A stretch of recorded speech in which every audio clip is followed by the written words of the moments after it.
Bonsoir à tous, bienvenue sur notre podcast, la série où nous parlons de santé d'une manière simple, claire et surtout adaptée à nos réalités africaines. Je suis Gafa Koudiati, je suis médecin et chercheur, mais aujourd'hui, je suis surtout votre hôte pour vous accompagner, vous, chers patients, que vos proches ainsi que vos familles, dans la quête d'informations pour mieux gérer, pour comprendre votre maladie. Dans cette série, nous allons explorer des maladies qui touchent particulièrement nos communautés en expliquant ce que vous devez savoir pour mieux comprendre, mieux vivre et mieux accompagner vos proches qui sont malades. Pour ce second épisode, nous allons parler d'une maladie très fréquente, mal compris, diabète. Et parce que je suis passionné des plantes médicinales, à la fin de cette émission, nous allons discuter brièvement de la place des plantes médicinales dans la prise en charge du diabète. Pour cela, j'ai le plaisir d'accueillir deux aînés pour qui j'ai énormément de respect, de médecins endocrinologues.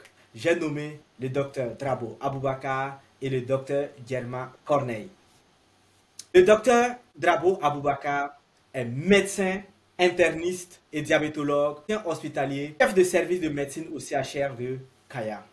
Le docteur Idriss Germain Corneille est médecin, master en sécurité alimentaire et nutrition d'urgence, médecin résident en endocrinodiabétologie et nutrition actuellement en Côte d'Ivoire. Il fut également médecin hémobiologiste, spécialiste en transfusion sanguine au CHR de Gawa. Déjeuner, bonsoir, bienvenue sur ma plateforme. Bonsoir. Bonsoir. Alors, nous allons commencer par une question que j'aime poser à mes invités pour mieux les connaître.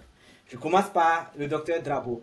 Docteur Drabo, pouvez-vous nous dire très rapidement qu'est-ce qui vous a amené à être médecin, endocrinologue, diabétologue au lieu d'orthopédiste ou traumatologue ou néphrologue? Merci beaucoup, mon très cher ami docteur Koudiati. Bonsoir, chers auditeurs. Bonsoir, cher ami docteur Germain Corneille. D'abord, d'entrée de jeu, je tenais tout d'abord à féliciter mon très cher ami, le docteur Koudiati, pour l'initiative qui est à féliciter, qui est à saluer. Puis profiter de te remercier pour nous avoir associés dans cette émission qui va sans doute nous permettre de venir parler du diabète sucré en français facile pour nos patients.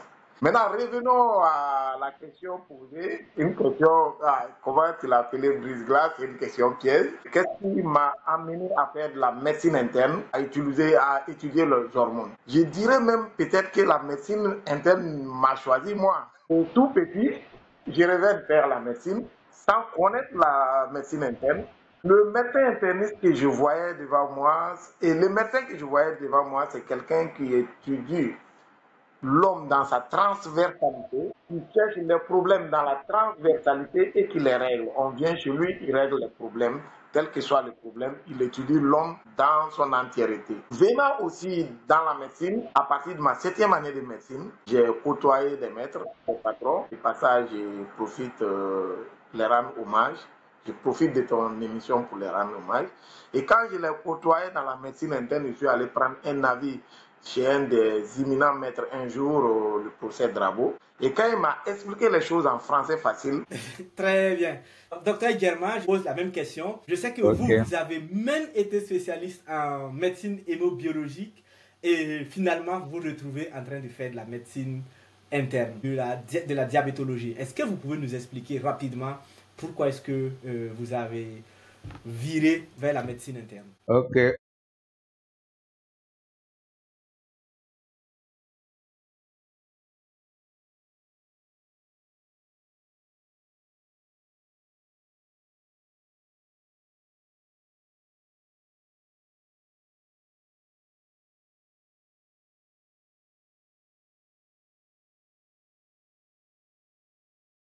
Ok, très bien.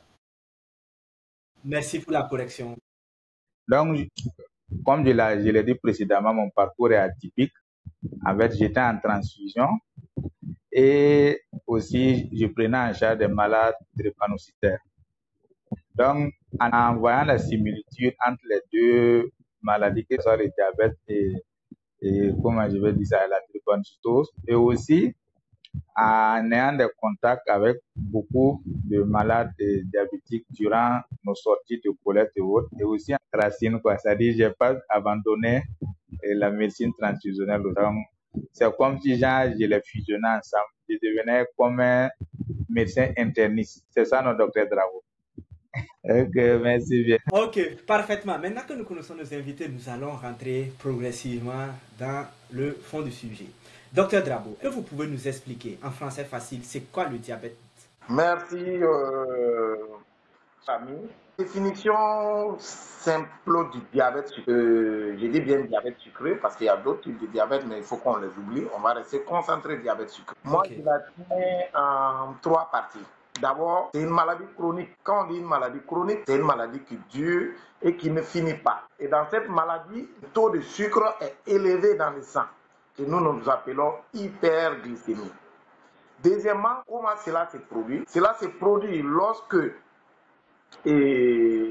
l'organisme de l'homme produit peu ou pas d'insuline. L'insuline, qui est cette hormone qui va prendre le sucre dans nos vaisseaux sanguins pour les mettre dans nos réservoirs. Et il faut rappeler dans ça que le sucre, c'est comme le carburant du corps.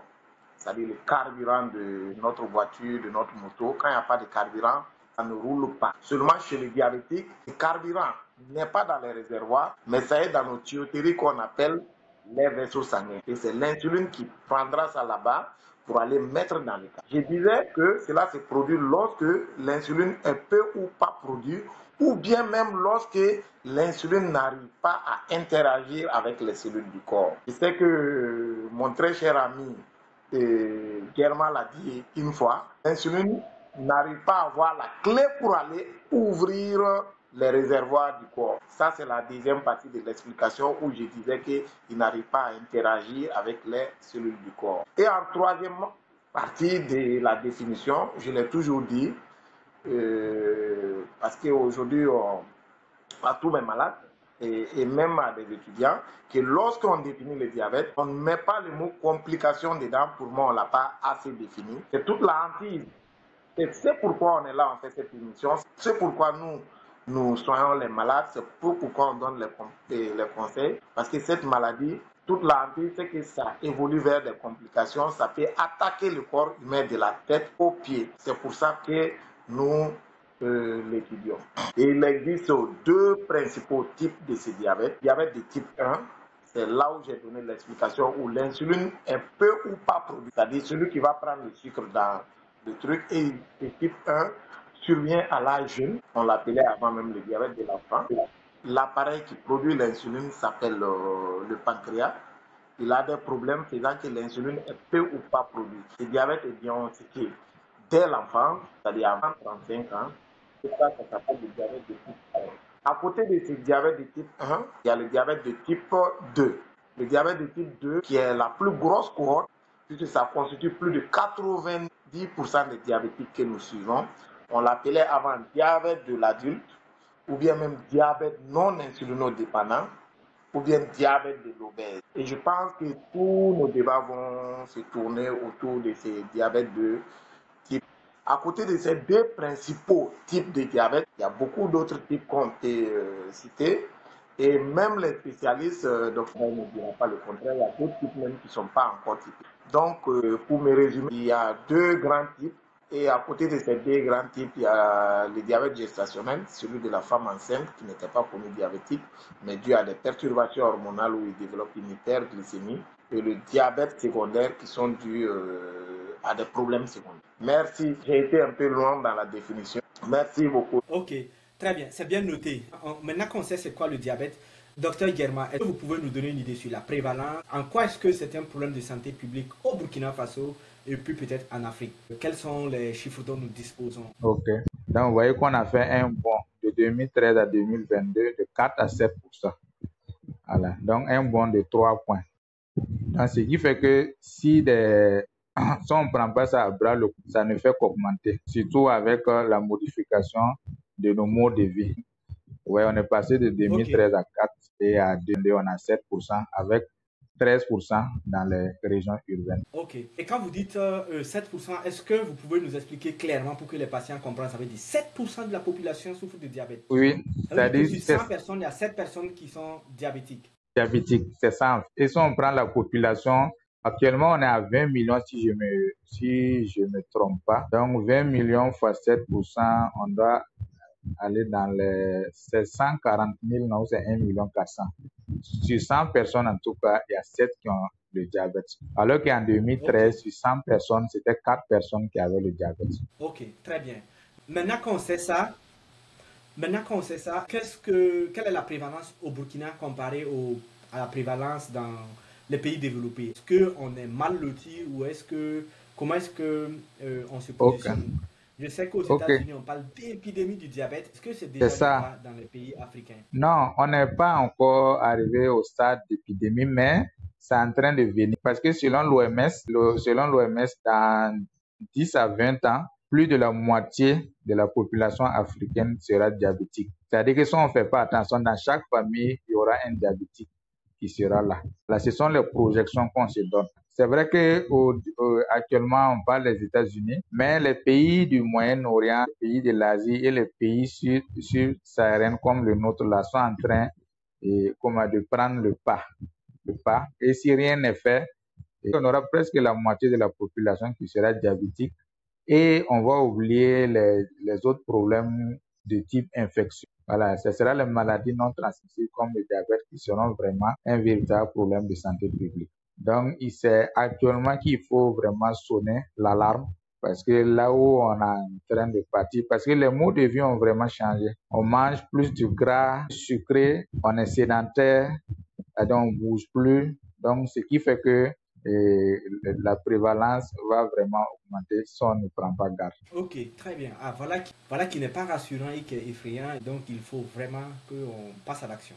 C'est ça. Alors, essayons de voir, on va discuter des causes et des facteurs de risque du diabète. Docteur Drabo, je vous demande quelles sont les principales causes du diabète. Est-ce que vous pouvez nous expliquer de façon très simple les principales causes du diabète? Oh, docteur, on ne vous entend pas. Merci, Voilà. docteur. Je vais aller un peu dans le même sens que mon très cher ami Corneille pour enfoncer le clou.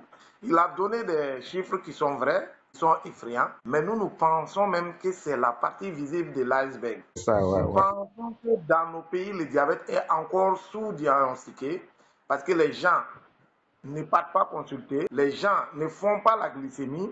L'enquête STEP, la plus récente qu'il a donnée avec un chiffre très fiable de 7,9%, ce n'est que nos registres de consultation que des enquêteurs sont passés prendre et puis étudier. Et la grande partie de l'iceberg est dans la population. Vu que c'est un tueur silencieux, vu qu'il a une évolution insidieuse, les gens ne consultent pas. Donc, c'est en parenthèse un appel aussi à la population de consulter, de se faire dépister. Et ce n'est que par ça que nous allons pouvoir arriver au bout du diabète cyclique. Maintenant, parlons facteurs de risque. Facteur de risque essentiellement pour le diabète de type 2. Je disais que c'est ça, on allait beaucoup en parler parce que c'est la plus grosse cohorte. C'est là où l'insuline est produite et il n'arrive pas à interagir correctement dans la cellule, c'est-à-dire l'insuline prend le sucre dans les vaisseaux sanguins, mais il n'arrive pas à mettre dans les réservoirs correctement parce que la clé est perdue, la clé du réservoir, que nous appelons l'insulinorésistance. Dans ce type de diabète, on classe les facteurs de risque en deux grands groupes, c'est-à-dire les facteurs modifiables qu'on peut changer et les facteurs non modifiables qui sont inévitables, c'est-à-dire on n'y peut rien. Parmi les facteurs modifiables, ce sont les facteurs qui sont liés à notre mode de vie. Une personne qui mange trop de gras, trop de sucre rapide, des produits ultra transformés, déjà une prise de poids et puis ça va favoriser le phénomène que nous avons expliqué pour le diabète de type 2, c'est l'insulinorésistance, c'est-à-dire la clé du réservoir qui est perdue. Et à côté de ce que nous appelons la malbouffe, il y a le surpoids. Il y a des gens aussi qui ont une prise de poids malgré le fait qu'ils ne mangent pas désordonné, mais lié au moins à ces ADN. Le manque d'activité physique, c'est-à-dire la sédentarité, le tabagisme, l'alcoolisme, le manque de sommeil, surtout le stress. Vous voyez que tous les facteurs que nous venons de citer peuvent être modifiés. Si on mange correctement, arrête de fumer la cigarette, on arrête l'alcool, on essaie de perdre du poids, on peut éviter au maximum l'évolution vers la maladie du diabète À côté de ces facteurs que j'ai dit modifiables, il y a des facteurs non modifiables, c'est-à-dire on n'y peut rien. D'abord, l'antécédent familial et les facteurs génétiques. C'est-à-dire quelqu'un qui est né d'un père ou d'une mère diabétique multiplie les risques de faire le diabète de type 2, là je parle de type 2, de 2 à 3 fois. L'âge avancé, un âge supérieur à 45 ans, déjà un facteur de risque du diabète. Il y a aussi l'origine ethnique, les ethnies qui ont été incriminées pour faire facilement le diabète. Les Maghrébins, les Asiatiques, surtout au sud du Sahara, les Spanish, et puis je pense les Amérindiens aussi, si j'ai bonne mémoire. Parmi ces facteurs qui sont non modifiables ou en rien, il y a le diabète gestationnel aussi qu'on avait cité si vous vous rappelez bien, dans les types de diabète. Le diabète gestationnel, c'est une femme qui n'est pas diabétique de base, mais qui fait le diabète au cours de sa grossesse du fait des perturbations hormonales. Et cette femme qui a fait ce diabète gestationnel a un risque de 50% après l'accouchement d'évoluer vers le diabète de type 2. Il y a aussi les enfants qui naissent avec un poids élevé de naissance, c'est-à-dire supérieur à 4 grammes, sont aussi à risque de faire le diabète de type 2. Mais à côté, il y a des facteurs qu'on commence à en parler de plus en plus, que nous appelons les facteurs émergents. C'est-à-dire, d'abord, il faut citer les perturbateurs endocriniens. Même dans l'étude que Dr Corneille a parlé tout de suite, l'enquête STEP chez nous, si vous lisez cette étude, vous allez trouver que il y a une forte population de diabétiques de plus en plus en zone rurale. Chose qui n'était pas le cas. On disait avant, en zone rurale, les gens marchent beaucoup, ils cultivent beaucoup. Du coup, ils sont moins à risque du diabète. Mais dans l'équipe STEP, on a vu qu'il y a une forte population maintenant. Donc, on a incriminé ces substances chimiques, ces pesticides qu'ils utilisent dans les champs. Ils ont été incriminés dans cette augmentation de la prévalence du diabète sucré dans ces populations. Il y a aussi le microbiote intestinal, qui est un peu cité. Donc, je pense, voilà, un peu ramasser les facteurs de risque que nous avons cités.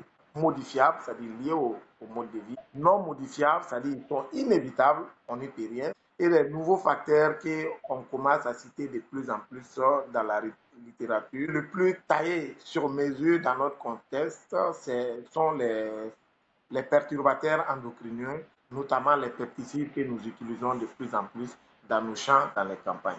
Merci, docteur. Ok, très bien. J'ai vu que vous parlez de facteurs de risque et vous ne parlez pas de causes. C'est quoi la différence entre facteurs de risque et causes? Et puis, vous avez parlé d'hérédité, qu'il y a des gènes qui ont été identifiés pour causer le diabète. Très bonne question. J'ai aimé votre question. Quand on parle de cause, la cause, ça veut dire que l'événement, il va subvenir. Je parle tout au hasard en français facile pour que tout le monde comprenne. Si on a les palus, on dit, qu'est-ce qui a causé ça? C'est le moustique qui m'a piqué. Il n'y a pas de problème. Mais le facteur de risque, c'est des événements qui surviennent pour que la maladie arrive. On a parlé d'antécédents familiaux. Ce n'est pas forcé que tous ceux qui ont des papas diabétiques vont développer la maladie. On a parlé des perturbateurs endocriniens. Ce n'est pas forcé que tous ceux qui utilisent ces pesticides dans les champs vont développer la maladie. Donc, c'est des facteurs qui multiplient les risques de réaliser l'événement. C'est ça.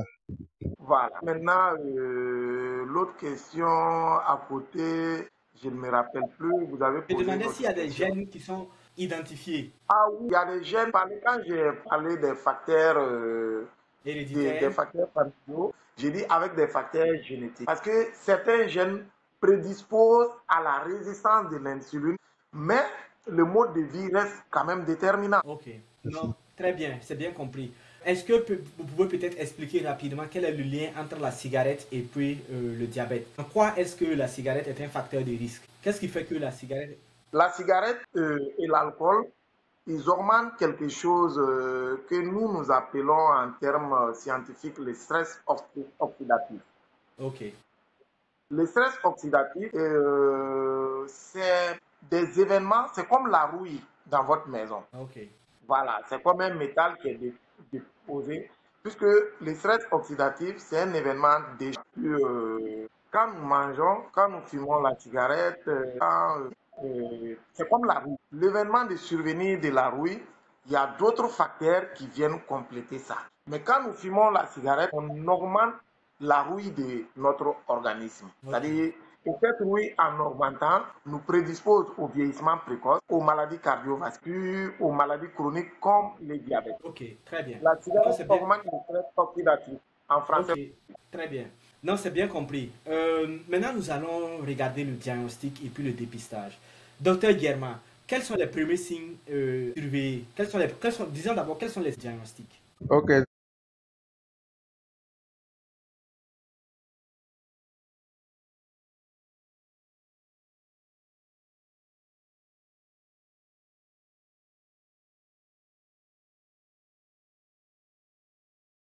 Mhm.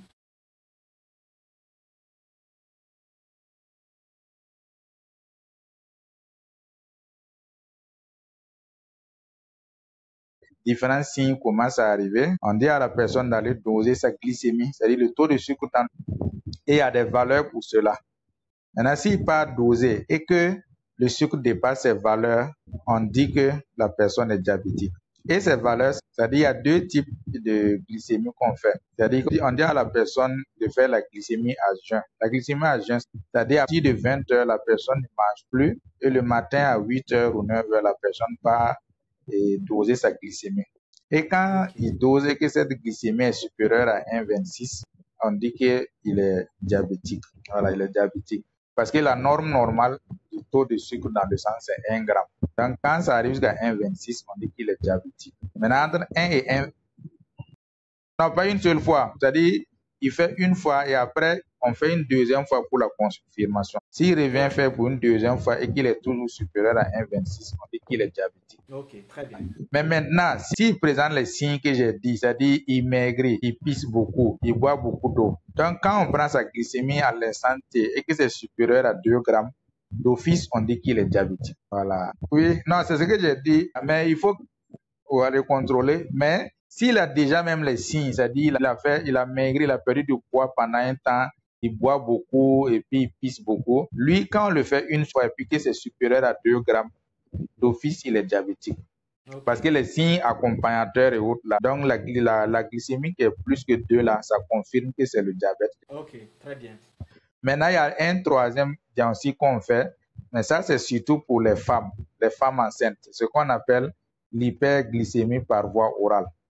Ça, c'est-à-dire on donne du sucre, la personne fait le jeûne, c'est-à-dire à 20 heures il mange pas, à 8 heures il vient, on lui donne du sucre, c'est-à-dire 75 grammes de sucre, la personne boit cela et on dose maintenant sa glycémie à 1 heure et à 2 heures. Voilà. Donc à 1 heure, il y a des valeurs, si ça dépasse ça, on attend 2 heures après, on fait. Si ça dépasse encore certaines valeurs, on dit que la personne, surtout la femme enceinte, on dit qu'elle a un diabète gestationnel. Et ça se fait surtout vers le deuxième trimestre de la grossesse. C'est le test, et on appelle ça AGPO, le test de glycémie, le test de l'hyperglycémie par voie orale. Okay. Là, maintenant, il y a un paramètre que nous on aime doser pour pouvoir suivre le diabète. On appelle ça l'hémoglobine glyquée. L'hémoglobine, la normale, ça doit être en bas de 6,5%. Donc, quand quelqu'un est au-delà de 6,5%, on l'a fait une fois, on a fait 2 fois, c'est plus de 7%, on peut dire que la personne aussi est... Voilà. Okay. Parce que l'hémoglobine glyquée, c'est-à-dire que quand le sucre rentre dans le corps, il y a une partie qui se lie aux globules rouges, à l'hémoglobine. Et quand ça se lie aux globules rouges, et comme les globules rouges ont un temps de vie de 3 mois, c'est pour ça qu'on aime doser ça à chaque 3 mois. Parce que le sucre qui est lié à un globule rouge, 3 mois après, ça va se détruire. Donc, mais on dit que le taux de sucre qui doit être lié au globule rouge ne doit pas dépasser 6,5%. Quand ça dépasse cela, c'est que la personne est diabétique. Donc, on utilise ce paramètre-là pour pouvoir, comment je vais dire ça, suivre les personnes diabétiques pour voir si les personnes diabétiques sont équilibrées ou pas. Ça, c'est l'hémoglobine glyquée. Mais le problème de ça aussi, c'est qu'il y a des personnes qui ont ce que l'on appelle les hémoglobinopathes, c'est-à-dire les drépanocytaires et autres. Ils ont des problèmes au niveau de leur globule rouge. Donc, le globule rouge ne peut pas, le sucre ne peut pas bien se lier à ces globules rouges. Donc, pour ces personnes-là, le dosage sera faussé. Donc, chez eux, on aime utiliser ce qu'on appelle la fructosamine. La fructosamine aussi, c'est une molécule qui lie le sucre. Mais là-bas, les dosages se font chaque 2 semaines, parce que c'est chaque 2 semaines que la molécule se détruit. Voilà, donc ce sont les différents tests diagnostiques qu'on met en place pour pouvoir diagnostiquer le diabète. Donc, en récapitulatif, ce que je veux dire, c'est que si vous voyez une personne qui commence à maigrir sans raison apparente et qui boit beaucoup d'eau, qui pisse et qui mange beaucoup, j'allais oublier ce truc, il mange beaucoup, mais il ne fait que maigrir, il pisse beaucoup, il boit beaucoup d'eau, il faut dire, c'est ce que l'on appelle le syndrome cardinal. Donc, ça dit que la personne est à risque d'être diabétique. Donc, pour confirmer cela, on dose maintenant sa glycémie. Maintenant, si la glycémie à jeun est supérieure à 1,26 deux fois, on dit qu'il est diabétique. Ou si genre, il a tous ces signes qui sont vraiment patents et qu'on dose, on voit que c'est supérieur à 2 grammes, on dit qu'il est diabétique. Ou si genre, on dose l'hémoglobine, qui est comme je l'ai dit, et que c'est supérieur à 6,5%, on dit que la personne est diabétique. Là, Ok, voici, très bien. et comment je veux dire, le temps. Voilà, merci. Docteur, docteur Germain, vous avez dit Oui. que quand la personne maigrit, alors que tout à l'heure on parlait d'obésité, est-ce que vous pouvez expliquer à nos auditeurs pourquoi est-ce que vous recherchez l'amaigrissement alors que en même temps on parle d'obésité? Ça survient surtout chez les patients obèses. Le corps ne fait qu'utiliser les graisses de la personne.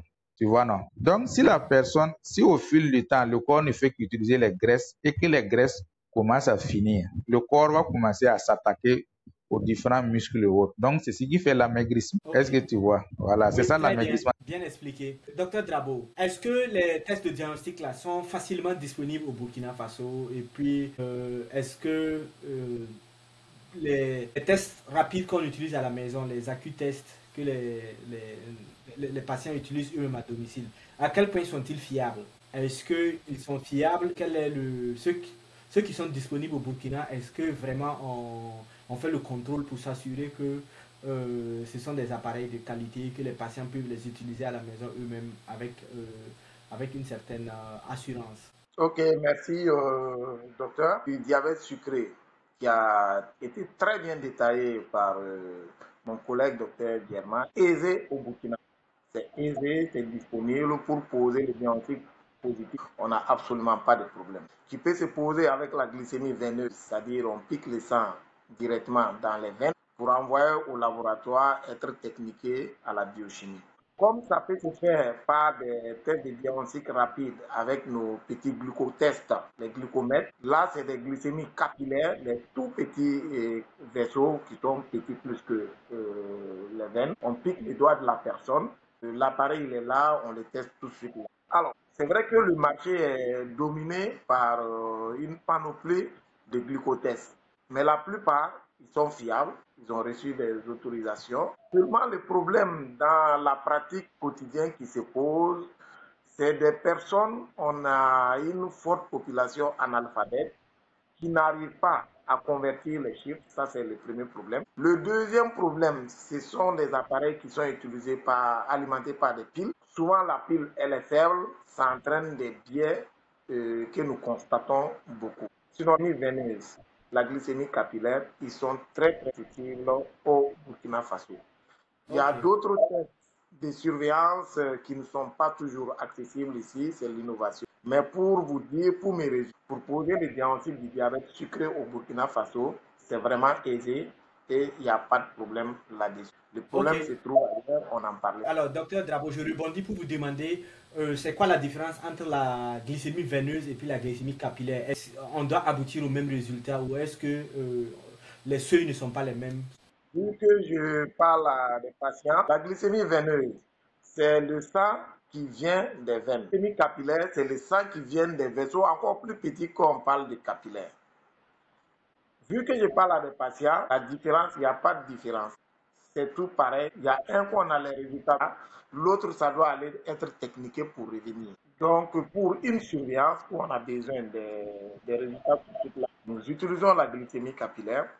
Pour une surveillance hospitalière de l'insulinothérapie, où on a besoin de glycémie tout de suite. Parce que ce qu'il faut signaler aux patients, c'est que la glycémie n'est pas un chiffre fixe. Les gens ont tendance à dire, docteur, hier ma glycémie était à 7. Pourquoi aujourd'hui je suis à 6? On peut prendre la glycémie aussi en fonction du repas, en fonction du cercle, en fonction de l'activité physique, en fonction de beaucoup d'éléments. J'ai l'habitude d'expliquer à mes patients, je dis, si vous voulez, monsieur, vous asseyez dans le bureau, chaque 15 minutes, on prend votre glycémie, on n'aura pas les mêmes chiffres. Du coup, dans la prise en charge des urgences chez nous, en milieu hospitalier, on est plus à l'aise d'avoir une glycémie capillaire où on a les résultats tout de suite que de prélever la glycémie, amener au laboratoire et me ramener des résultats 2 heures après, où j'ai besoin de mes résultats tout de suite là pour prendre une décision. Le guideline en millimol, les fourchettes, c'est entre 4,1 et 6,1. Ça, je dis guideline pourquoi? On se base, nous tous, sur ça pour avoir une glycémie normale. Par ailleurs, il y a des machines, en fonction du fabricant, en fonction de beaucoup de choses, peuvent mettre l'airborne. Mais nous, le guideline, c'est entre 4,1 et 6,1 en millimètres. Oui. Bon, il y a une classification. Mais nous préférons classer l'hyperglycémie en fonction de la clinique, en fonction de l'état du malade.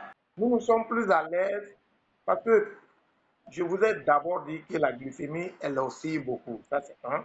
De deux, quelqu'un avec 20 d'hyperglycémie peut tolérer. Par ailleurs, d'autres personnes avec 16 ne tolèrent. Et nous, l'urgence hyperglycémique, c'est non seulement en fonction de la glycémie, mais aussi en fonction de beaucoup de signes, que ce soit clinique ou paraclinique, pour pouvoir situer la gravité de la maladie et adopter et apporter une prise en charge. Ok, docteur. Bon, il n'y a pas vraiment d'âge pour le dépistage. Ce que nous on conseille, c'est que si dans la famille, il y a une personne qui a été diagnostiquée diabétique, il faut que tous les membres de la famille fassent le dépistage. Donc, c'est ce que l'on conseille réellement. Sinon, il n'y a pas vraiment un âge donné où on dit qu'à partir de tel âge, il faut faire, comment je vais dire ça, le dépistage. Mais ce qu'on conseille, c'est tout, comme je l'ai dit, des antécédents de diabétique dans la famille ou dans la famille on diagnostique une personne, que tout le reste de la famille puisse faire le diagnostic. Et aussi, le plaidoyer qu'on aime faire au niveau des décideurs, c'est de permettre de faire des dépistages, des dépistages de masse. Des dépistages de masse, ça veut dire que sur le ministère, on peut déployer des équipes et on fait des dépistages de masse. Comme cela, ça va nous permettre de pouvoir savoir seulement, c'est comme Dr Drabo l'a dit, pour avoir la face cachée de l'iceberg. Ce sont vraiment les dépistages de masse qui vont vraiment nous aider à cela. Sinon, il n'y a pas vraiment d'âge. Comme je l'ai dit, comme le diabète de type 1 qui commence à l'enfance, donc vous voyez qu'il n'y a pas une... Ok, parfait, c'est bien compris. Alors maintenant, nous allons aborder la partie des complications. Dr Drabo l'a dit lors de sa définition du diabète. Pour lui, la définition du diabète doit impérativement comprendre les complications. Et on sait que, vous l'avez tous deux souligné, le problème, ce n'est pas vraiment l'hyperglycémie en soi, le problème, ce sont les complications. Alors, Dr Djerma, est-ce que vous pouvez nous rappeler rapidement les complications majeures du diabète? Ben, il faut le réanimer. Ça, ce sont les complications. Et ces complications aiguës, on a ce qu'on appelle la cétoacidose. Alors, la cétoacidose, c'est quoi? C'est-à-dire que, comme je l'avais dit, le corps, comme il n'a pas de sucre pour fonctionner, le corps va utiliser les graisses et autres. Et en utilisant ces graisses et autres, ça va produire des déchets. Et ces déchets, quand ils vont rentrer dans le sang, empoisonnent le sang. Et la personne pissant va rejeter ces déchets qu'on appelle les acétones. Et maintenant, pour que nous sachions que la personne a cette complication, on va utiliser les bandelettes urinaires pour voir dans ces urines-là s'il y a du sucre dans ces urines et qu'il y a ces déchets-là aussi qui sont dans ces urines. Et quand c'est comme cela, on fait la prise en charge pour pouvoir le faire sortir de son coma.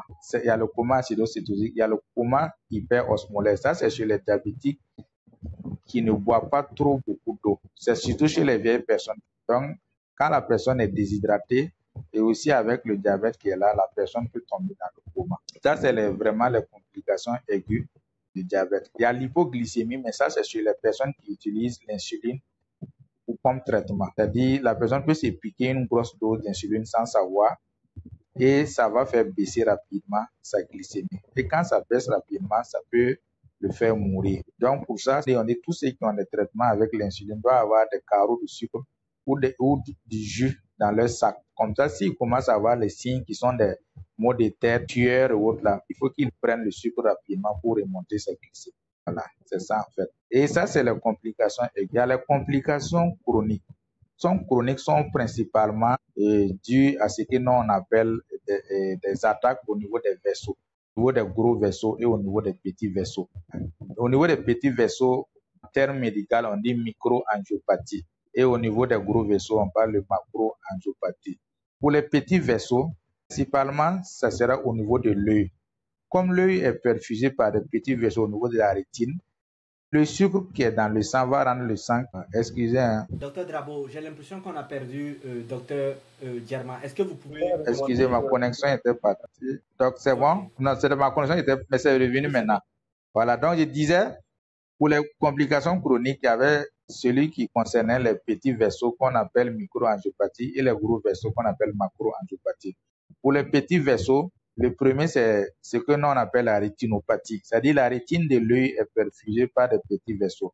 Maintenant, comme il y a beaucoup de sucre dans le sang, ça rend le sang lourd. Arrivé là-bas, ça va rendre la rétine, ça va envoyer, ça va détériorer un peu la rétine et on appelle ça la rétinopathie diabétique. Deuxième chose, il y a au niveau aussi des reins, c'est-à-dire les reins sont perfusés par des petits vaisseaux. Donc, quand le sang devient lourd, le rein n'est plus bien perfusé et ça peut envoyer ce qu'on appelle la néphropathie diabétique et ça peut aller vers l'insuffisance rénale. Il faut l'envoyer pour qu'on puisse déboucher ce vaisseau. Ça, c'est pour les grands vaisseaux. Et aussi, au niveau sexuel, c'est-à-dire le sexe au niveau des hommes n'est pas bien perfusé ou autre, il y a une dysfonction érectile, c'est-à-dire la personne ne peut plus bien démarrer comme on le dit. Et c'est l'un des signes qui fait que les gens viennent en consultation. C'est-à-dire, il a fait 1 mois, 2 mois avec madame, c'est compliqué. Donc, il vient en consultation pour dire qu'il a des problèmes. Et quand on fait le diagnostic, on voit que c'est le diabète qui est derrière. Et aussi, il y a les infections à répétition. Comme le sang est devenu lourd avec le sucre et autres, les globules blancs ne peuvent plus bien défendre le corps. On va avoir des infections à répétition chez ces personnes qui peuvent être des furoncles. Au niveau génital, les femmes peuvent avoir des candidoses, il peut y avoir beaucoup d'infections qui se font chez la personne. Donc, le diabète peut être le lit d'infection. Donc, ce sont vraiment les principales complications du diabète. Donc, c'est ce que nous, vraiment, on veut éviter. C'est pour ça qu'on veut que les personnes se dépistent rapidement pour qu'on puisse mettre en place les traitements et autres, pour que ça n'arrive pas vraiment au niveau des complications. Parce que c'est vraiment pas simple et c'est vraiment douloureux. Vous allez voir quelqu'un qui est là, qui marchait si bien et après, quand il vient pour les complications, surtout pour le pied diabétique et autres, il faut amputer. Donc, c'est vraiment pas simple. Voilà. Donc, ce sont les complications vraiment. Donc, voici vraiment résumé les différentes complications. Ok, merci docteur Germain. On a compris qu'il y a les complications aiguës et les complications chroniques. Les complications chroniques, là, il y a ceux qui se font dans les gros vaisseaux et ceux qui se font dans les petits vaisseaux. Docteur Drabo, moi je veux qu'on revienne un peu plus en détail sur une des complications. Donc, par exemple, la rétinopathie diabétique. Est-ce que vous pouvez nous expliquer comment est-ce que ça se fait que l'hyperglycémie puisse entraîner une rétinopathie et puisse éventuellement malheureusement progresser vers la cécité ou en tout cas la baisse de l'acuité visuelle? Oui. D'abord, il faut signaler, comme il a si bien dit, l'hyperglycémie, le taux de sucre endommage les petits vaisseaux. Et les petits vaisseaux, c'est essentiellement au niveau des reins, au niveau des yeux. En français facile, d'abord, quels sont les symptômes? Que les gens sachent si on est diabétique, si on commence à avoir des visions floues, on commence à avoir des taches noires, on commence même à avoir une dégradation de la vision que nous on appelle une baisse de l'acuité visuelle. Il faut d'abord voir son diabétologue et puis voir qui va vous orienter vers un ophtalmologue. On va faire un ophtalmologiste qui va faire un examen qui s'appelle le fond d'œil. Ouais. Du fait de la dégradation de ces petits vaisseaux, le trop de sucre va créer ce qu'on appelle des taches noires, des nodules cotonneux. Et ça va commencer à affecter la vue progressivement. Donc en français facile, ce qu'il faut retenir, le trop plein de sucre dans le sang a d'abord un impact et a une toxicité sur les petits vaisseaux qui peuvent entraîner une perte même de la vue. Ok. Mais que se passe-t-il au niveau de des dysfonctions érectiles? Est-ce que vous pouvez nous expliquer rapidement aussi quel est le lien entre diabète et dysfonction érectile? Oui, fonction érectile. Et en français, il faut avoir une érection. Le gland est rempli de sang. Et pour permettre ce remplissage de sang, on a besoin des nerfs. C'est les nerfs qui sont excités, qui vont entraîner un drainage de sang qui va venir gonfler les glands pour pouvoir dire à la personne, aujourd'hui je suis en érection. À côté des petits vaisseaux, le trop plein de sucre a une première toxicité sur les nerfs qui va entraîner une diminution de la sensibilité, qui va entraîner d'abord des douleurs, des fourmillements. Mais si la sensibilité est diminuée, on est d'accord que le nerf ne va pas fonctionner comme il le faut, permettant la demande de cet afflux euh, au niveau des glands pour permettre une érection. Et comme je le disais tantôt, la première toxicité même du trop plein de sucre, c'est sur le nerf. Voilà pourquoi dans notre contexte de travail, l'une des premières circonstances de découverte du diabète sucré dans notre pratique quotidienne, c'est le dysfonctionnement érectile. Si nous voyons un jeune de 40 ans, 45 ans, qui dit, Madame se plaint à la maison, voilà, je n'ai plus mon réveil matinal, alors qu'il n'y a pas d'autres facteurs, le premier geste pour un praticien, c'est de lui demander une glycémie, s'il n'y a pas une cause évidente, bien sûr. Ok, très bien. Non, c'est compris. Alors, docteur Germain, comment est-ce que vous surveillez, à quelle fréquence est-ce que vous surveillez la survenue de ces complications-là? Parce qu'on l'a bien compris, votre rôle dans le traitement, là, c'est d'éviter ces complications-là. Comment est-ce que vous vous assurez, par exemple, que le patient ne développe pas une rétinopathie diabétique? Un premier rendez-vous. D'abord, si on fait l'examen clinique, c'est-à-dire on fait l'examen physique de la personne, on regarde tout son corps et autres. Et quand on voit que, d'abord, s'il y a rien au niveau de ce qu'on dit, s'il n'y a pas vraiment de complications, on va dire à la personne, il faut que tu ailles faire le fond d'œil pour qu'on voit tes yeux. Ça, c'est un. On va doser ce que l'on appelle les trucs dans le sang pour voir si ton rein fonctionne bien. Et ta sensibilité, on a des examens physiques, on va toucher le pied, les quoi, pour voir si au niveau sensibilité, ça va. Voilà, si tout va bien, et on va ajouter l'ECG pour voir le cœur, pour voir si au niveau du cœur, il n'y a pas de problème. Ah, des fois, on peut aller loin pour faire l'échographie de ce qu'on appelle au niveau du cou. Il y a une partie qui revient vraiment, comment je vais dire ça, anormale et autres. On fait des collaborations. Si c'est au niveau des yeux, on collabore avec les ophtalmos. Voilà. Si c'est au niveau des reins, on voit avec les néphros comment on peut gérer ça en fonction de l'atteinte et autres. Voilà. Donc, c'est des collaborations qui se font. Mais ce qu'on fait, c'est que à chaque 3 mois, il y a des examens qu'on va demander pour contrôler. À chaque 3 mois, on peut demander de faire un ECG pour voir le cœur. On peut demander des bilans de sang pour voir comment le rein fonctionne et aussi pour les yeux et autres. Si au fur et à mesure, on peut mettre à chaque 6 mois, chaque année, en fait, on fait toujours le contrôle pour voir comment ça évolue. Voilà, c'est ça en fait, ce qui se passe. Ok, très bien. Donc, on a compris que le suivi là ne se fait pas mensuellement. Quand même, il y a. Voilà, c'est en fonction de l'état clinique de la personne que ça se fait, quoi. Voilà, Et nous allons maintenant aborder la prise en charge, le traitement du diabète.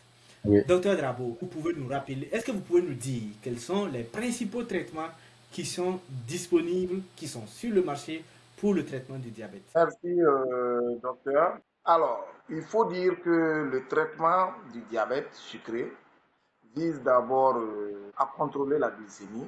Et comme vous savez, les complications, c'est ma chose, vise surtout à prévenir les complications.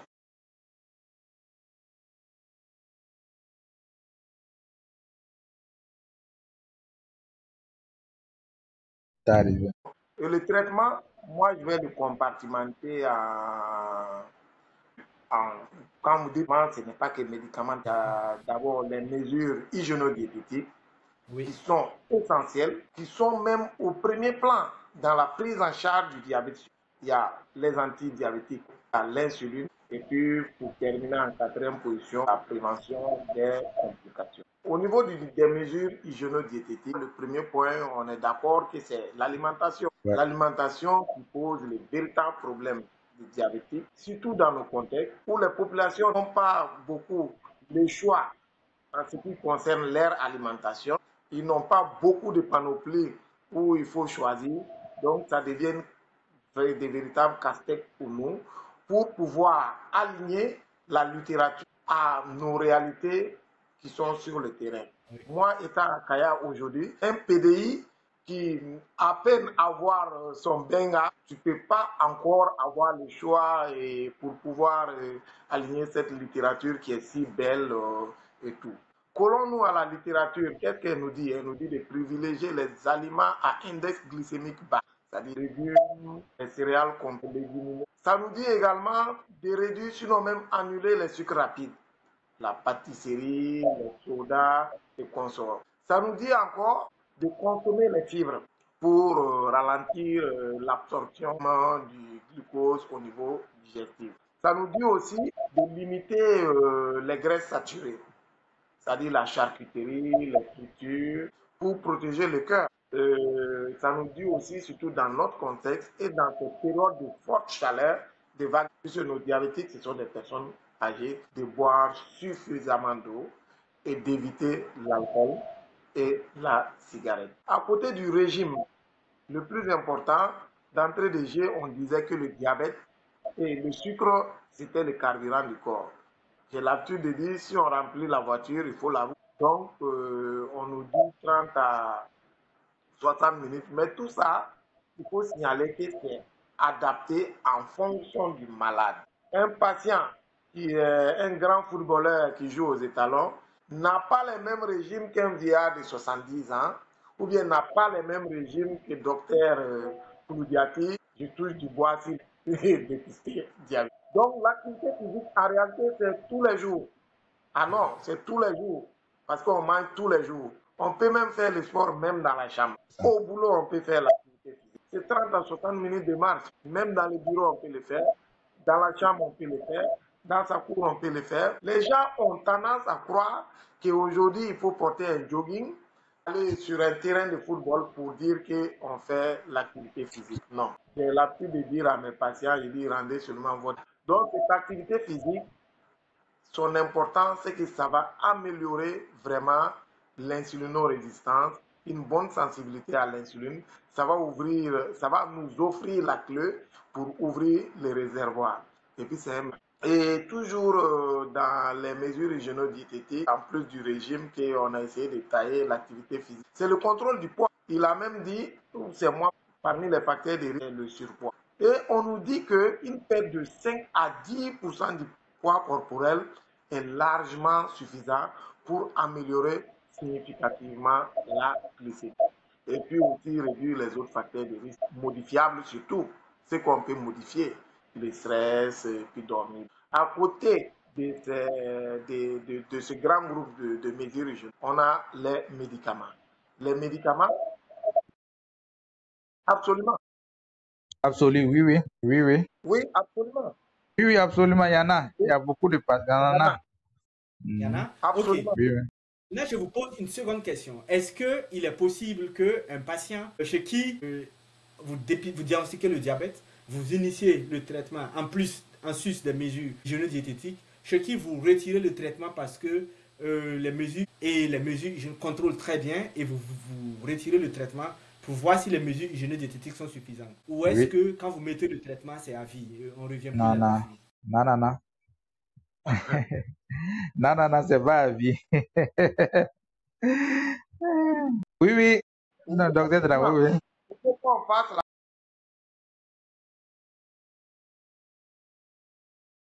Oui, ça je suis d'accord. Seulement à vie. Oui, c'était ma question. Oui, Ouais. oui. Puis c'est un traitement. Est-ce qu'il vous arrive chez un patient Oui, de retirer le traitement c'est pour rare, mais moi garder? j'en ai. Ok. Et vous, docteur Germain? Oui, oui. Non, oui, Ok, oui, très on bien. en Donc, on a. peut. Voilà, on en a. Parce que comme je Ok, t'explique simplement pour le traitement, c'est-à-dire on commence par pallier et on commence à diminuer les tirages. Ça continue jusqu'à ce que on peut retirer les médicaments et puis laisser les mesures hygiéniques. Quand c'est bon seulement, le patient continue avec ça, mais on le surveille. Quand on voit que ça commence à vouloir dégringoler, on lui met encore le médicament. ok. Oui, mais il Ok, faut, très je bien. tenais aussi à préciser, à donner une précision, puisque c'est des patients qui nous écoutent, et Oui, qu'on soit clair là-dessus. Dans la plupart des cas, le traitement médicamenteux est à vie. Ok, ouais, ouais, très dans la bien. plus. Dans la plupart des cas, le traitement médicamenteux est à vie.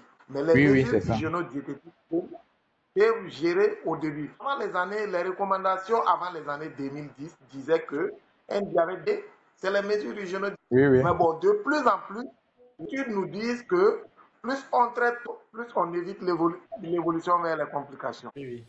Ok, merci. Ok, donc maintenant, vous pouvez continuer avec le traitement médicamenteux. Oui, pour aborder même les traitements médicamenteux, ce qui est dit dans les recommandations, mais je tenais aussi à faire une petite parenthèse.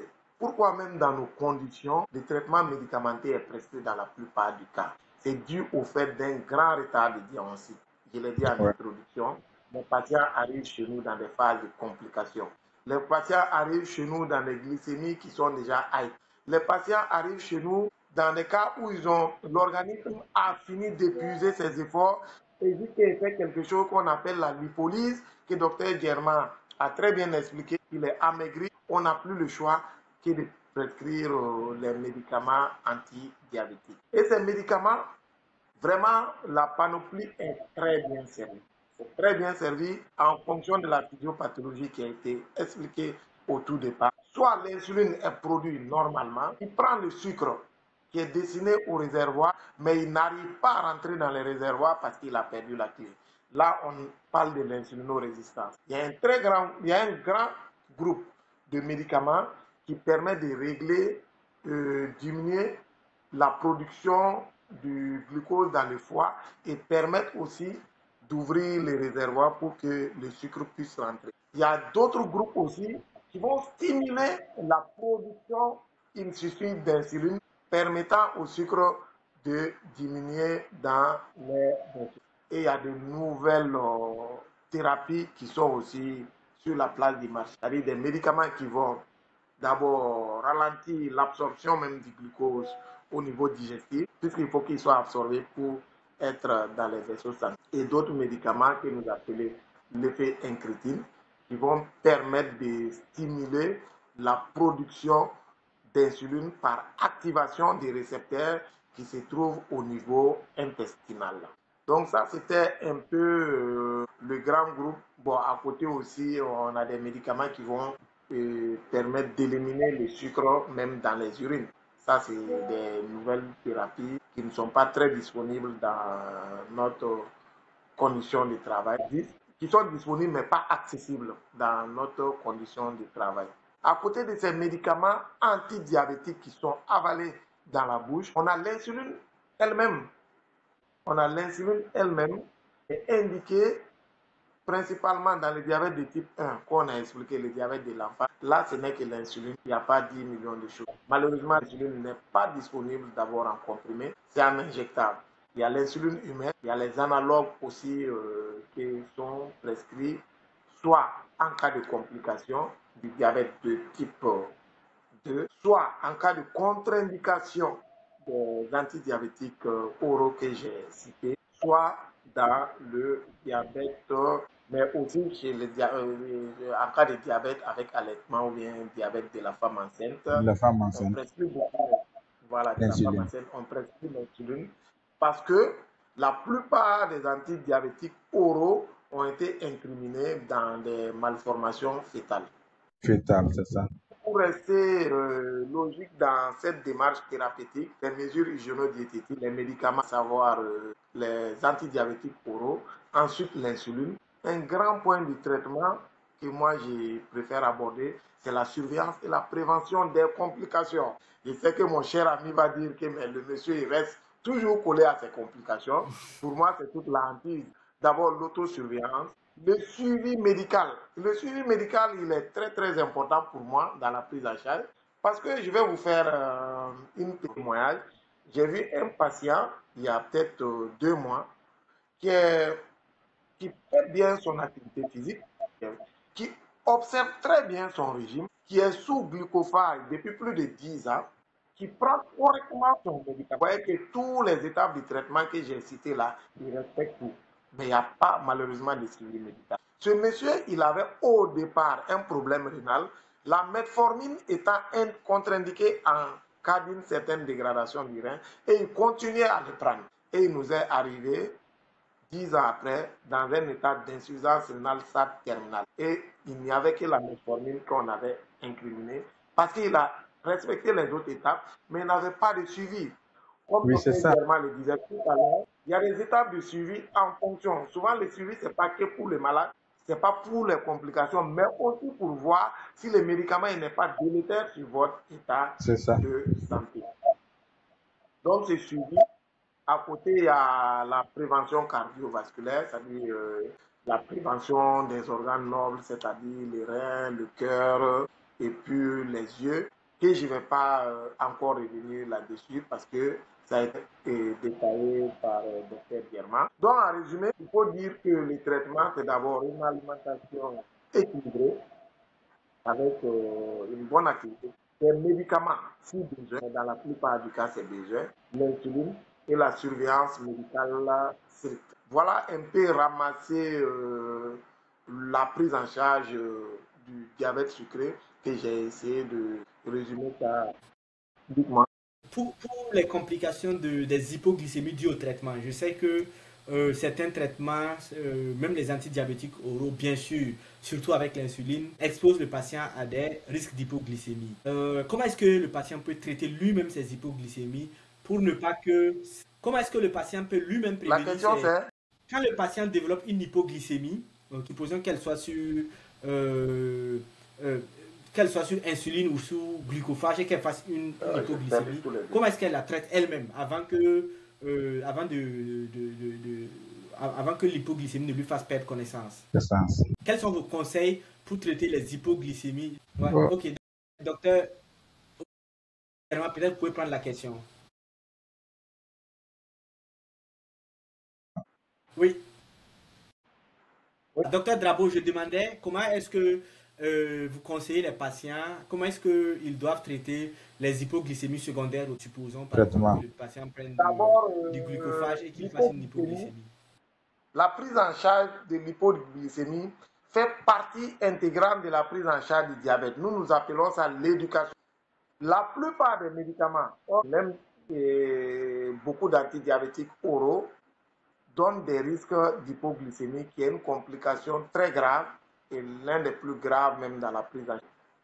Et cette éducation par éduquer les patients sur les signes d'hypoglycémie en lui disant lorsque vous avez des sueurs qui ne sont pas ayez à l'idée que vous faites une hypoglycémie, prenez une collation et lorsque vous avez déjà une collation, voilà, moi je veux savoir la collation c'est quoi? Qu'est-ce que vous conseillez?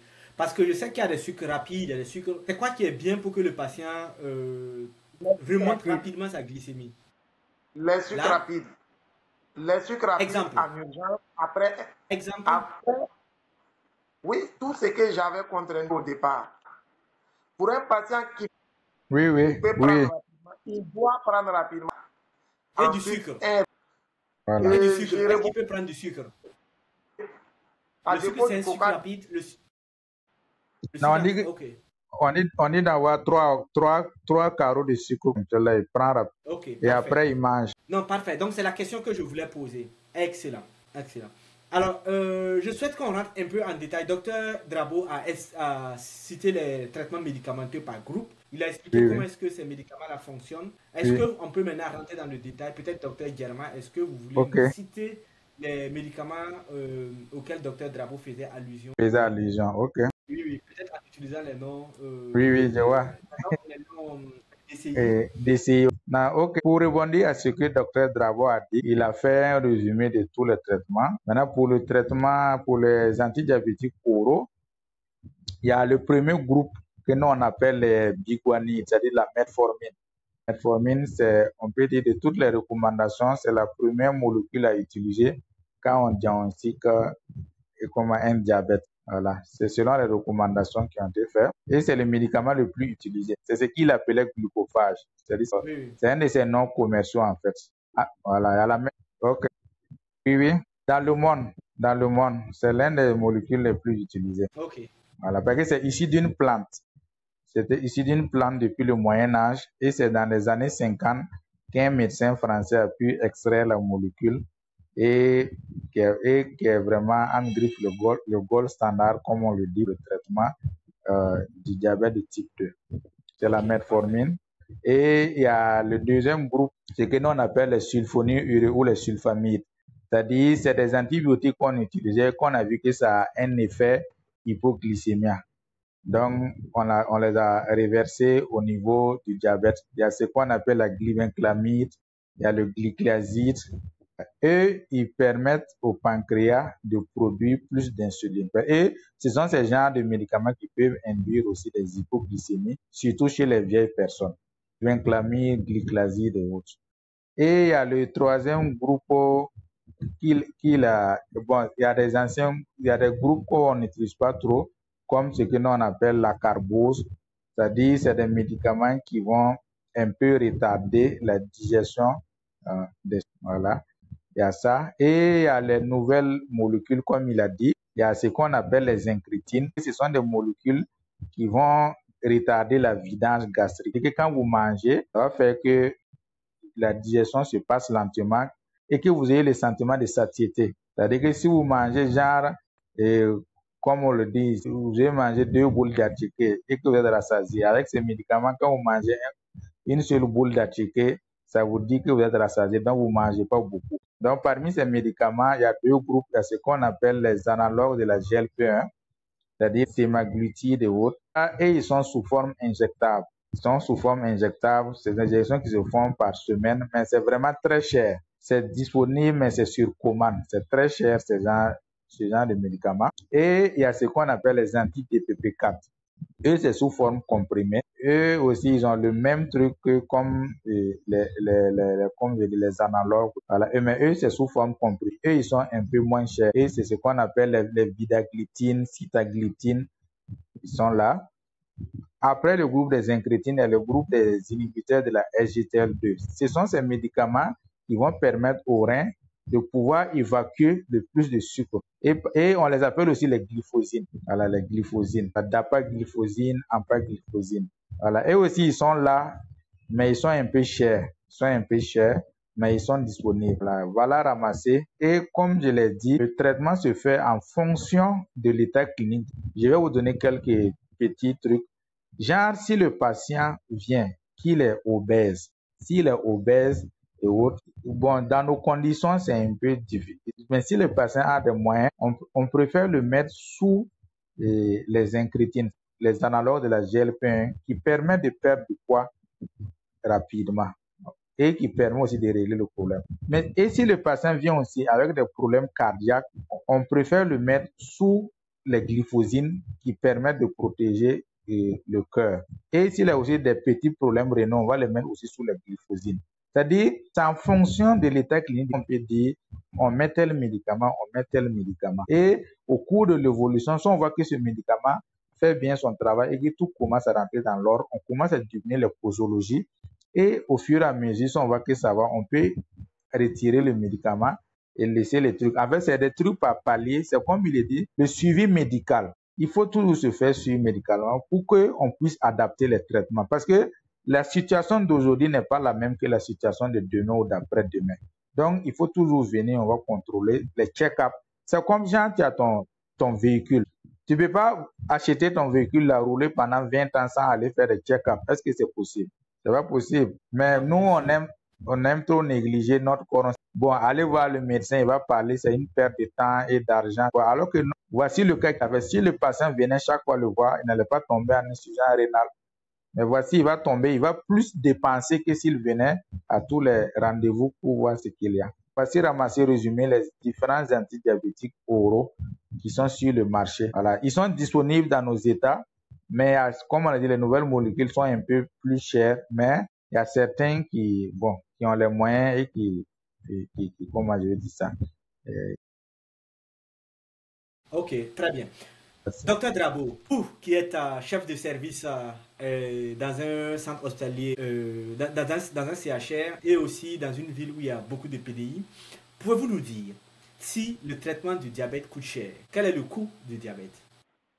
Je dirais d'abord, je parlerai plutôt de prise en charge parce que la prise, lorsque le diagnostic est fait, lorsque le diagnostic est fait, le traitement il est accessible, il est supportable. Un diabète diagnostiqué lors d'un dépistage et on fait le point sans aucune complication, comme on a dit, traité avec la mine, qui va coûter autour de 3 000 francs le mois. Pour un Burkinabé, moi je pense que c'est sûr.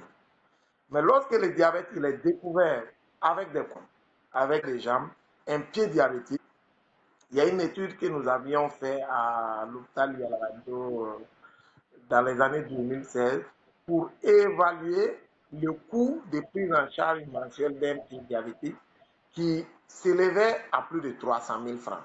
Donc, je pense que en fonction de l'état clinique du traitement, la prise en charge du diabète peut être abordable comme non supportable.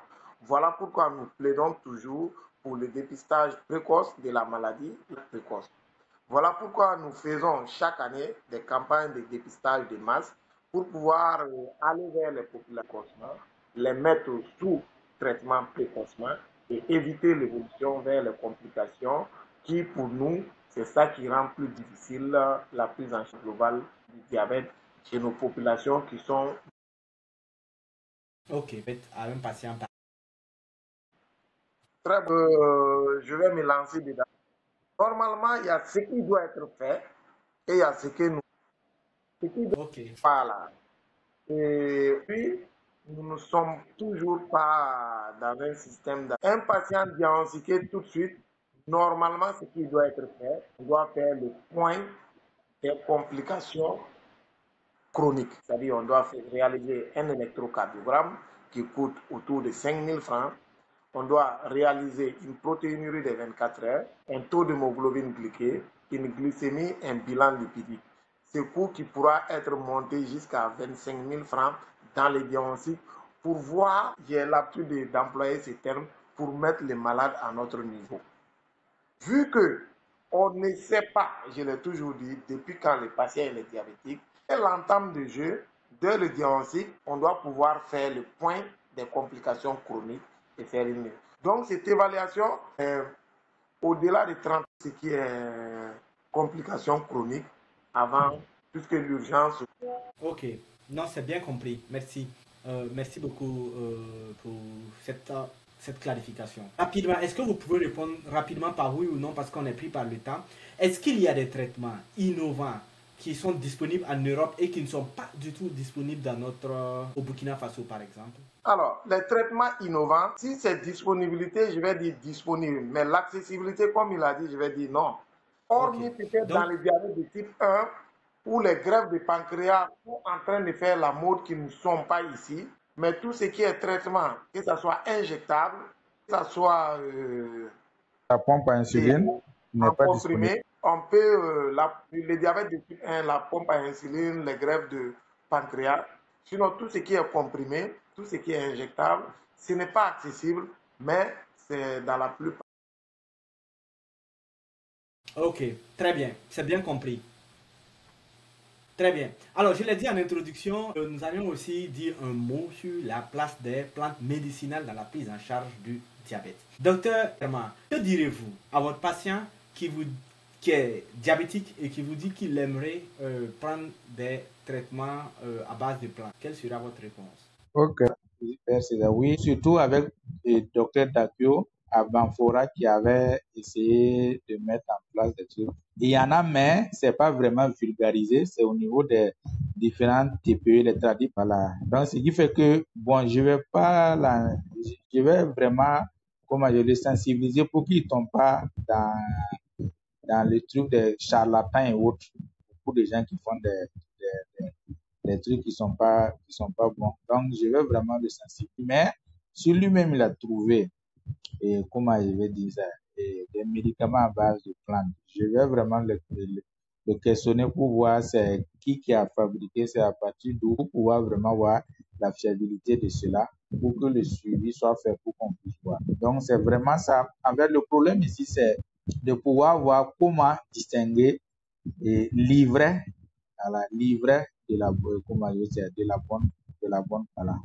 Je sais que le ministère fait un beau travail pour pouvoir homologuer les différentes pratiques et autres, mais il y a vraiment du travail qui doit être fait pour pouvoir vulgariser ces différents médicaments traditionnels, comme on aime le dire. Mais si on prend genre le cas de notre voisin, le Ghana, et ils sont vraiment à fond dans ce genre de thérapie. Et ils ont vraiment vulgarisé. Même quand vous partez en pharmacie là-bas, la plupart, c'est des médicaments à base de plantes. Mais au Burkina, le processus est en train de se mettre en place avec ce qu'ils ont appelé aussi les services de médecine traditionnelle qu'on veut insérer dans les différents chercheurs. Voilà. Merci. Ok, parfait. Docteur Drabo, est-ce que vous avez une anecdote à partager avec nous d'un patient qui a utilisé une plante médicinale et qui a pu contrôler sa glycémie?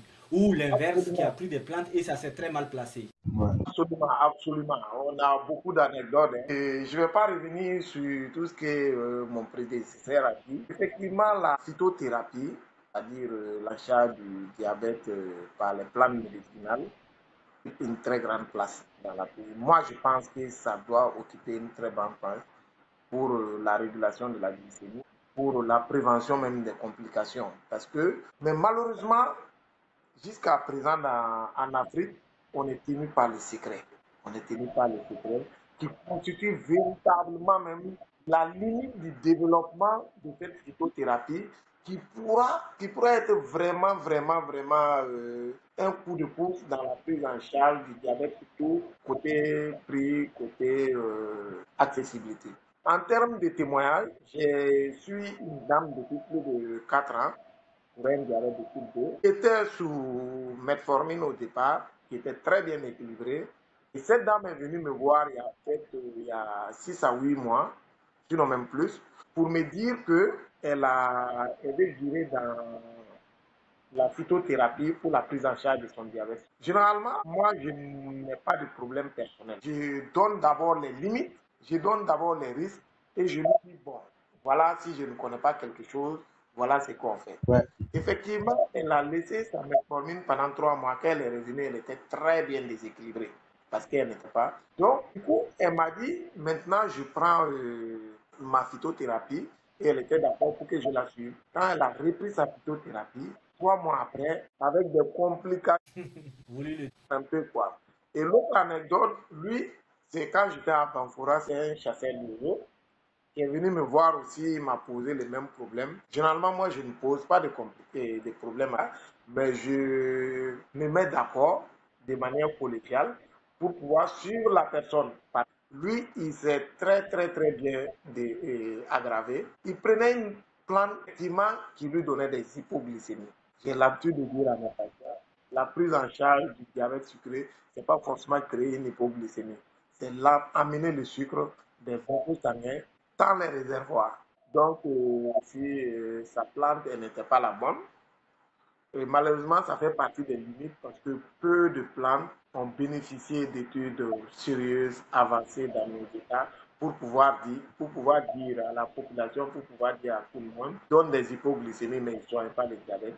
Ou bien ils soignent le diabète d'insulino-résistant, préviennent les complications, comme ce que les Blancs ont fait, comme ce que les Chinois ont fait, pouvoir mettre de manière parallèle la médecine entre griffes moderne et la phytothérapie qui occupe une très grande place, à mon avis, dans la prise en charge du diabète. Ok, très bien. Docteur Drabo, est-ce que vous connaissez des plantes qui, si le patient vous demandait de lui prescrire une plante, de lui donner des conseils sur les plantes qu'il pourrait prendre. Est-ce que vous savez des plantes qu'il pourrait utiliser? Je vais me lancer très rapidement pour dire qu'effectivement, il y a des plantes qui sont reconnues pour leur effet hypoglycémien et puis aussi pour l'amélioration de l'insulinorésistance ou bien même pour l'absorption du glucose. Mais les plus connus qui, je pense, peuvent aller en parallèle avec le traitement moderne, soit même en monothérapie, et qui en fonction du cas par cas, le plus connu, le moringa par exemple, qui a été démontré de manière scientifique que ça améliore la sécrétion de l'insuline en réduisant les taux de sucre. Et le plus connu également, dans nos conditions, dans nos contrées, la cannelle, qui a été aussi reconnue pour l'amélioration de la sensibilité de l'insuline. Le baobab également, qui est riche en fibres, qui diminue l'absorption du sucre, qui a été démontré. Même au niveau du rôle des plantes dans la prévention des complications, le fenugrec qui a été beaucoup, j'ai dit les noms, trucs, mais je ne vais pas embrouiller par les noms un peu scientifiques et botaniques. Le fenugrec qui a son nom en moré, mais qui m'échappe un peu, comme mon moré n'est pas fort, qui favorise une baisse de la glycémie postprandiale. Donc, je vais laisser peut-être la parole à Dr. Diamant pour compléter peut-être cette liste. Ok. Ok, très bien, merci beaucoup. Effectivement, comme vous savez, je m'intéresse beaucoup aux plantes. Dans notre contexte, le nimier, le moringa, le kwasafande, amygdalina, le kwasafande, et même le nobga, le sclerocaria bilea, ont fait l'objet d'études. D'autres ont fait même l'objet d'essais cliniques. Le moringa, par exemple, a fait l'objet d'un essai clinique en Espagne. Pas le moringa, le sclerocaria. Nous sommes au terme de cette émission. Docteur Drabo, Docteur Germa, quel est votre mot de fin? Quel est le message fort, la recommandation que vous envoyez aux patients, à leurs familles et aux autorités? Ok, merci. Le mot de fin, moi je ne serai pas long. Je dirais seulement qu'avec de la discipline, de la vigilance, le diabète sucré peut être un compagnon et non un obstacle à la vie. Ça sera mon mot de fin. Ok, très bien, c'est bien compris. Avec de la discipline, peut devenir un compagnon. Vigilance. Ok, vigilance, discipline. Très bien. Bien reçu et j'espère qu'il sera partagé énormément. Alors, vous, docteur Germain, les bières. Parfait. Merci beaucoup, docteur Germain. Merci, docteur Drabo. Merci pour votre contribution. Merci de vous être livré à cet exercice, pour votre partage et en toute simplicité. Je vous souhaite une très bonne soirée. Merci beaucoup.